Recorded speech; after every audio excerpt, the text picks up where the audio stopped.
ஒரு அழகான பொண்ணு மார்போட இழுத்து அவனை கட்டி பிடிச்சாலும் எனக்கு அபிராமி தான் வேணும்னு அவன் சொல்றப்பவும், அதே அபிராமி ஒரு தனி வீட்டுல நீ என் கூட தான் படுக்க போறியான்னு கேட்கிறப்போ இல்லைன்னு அவன் சொல்றப்பவும் தான் புரியுது அவன் உடம்பு மேல ஆசைப்படுறவன் கிடையாது. அபிராமியோட காலை கூட திரு பாதமா பாக்குறான். அவ கையை காமிச்சா அதை ஆசீர்வாதமா நினைக்கிறான்.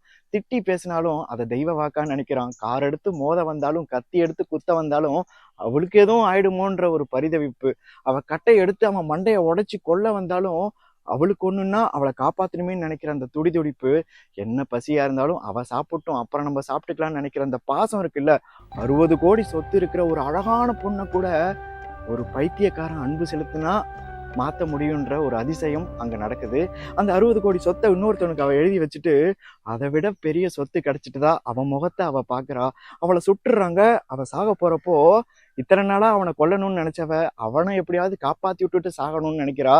ஆனா அவ செத்ததுக்கு அப்புறம் அவனும் அவளை தூக்கிக்கிட்டு மலையில இருந்து குதிச்சிடுறான். அவ ஒரு டைம் சொல்லியிருப்பா, எங்க அம்மாவோட 7 பவுன் தங்க தாலியை விட நீ கட்டின மஞ்ச கயிறு ரொம்ப அழகுன்னு. அந்த மஞ்ச கயிறோட அவங்க நிலாவுக்கு போனதுனாலயோ என்னமோ அந்த நிலாவே மஞ்சளா மாறி பௌர்ணமியா ஆயிடுது. இங்க எல்லாருமே பைத்தியம் குணா. இந்த உலகமே பைத்தியம். நீ பைத்தியமே இல்ல குணா. ஊருக்கு போன உடனே நீங்க தாண்டா பைத்தியம். என் குணா பைத்தியம் இல்லைன்னு நான் காட்டுறேன் பாரு. மனிதர் உணர்ந்து கொள்ள இது மனித காதல் அல்ல.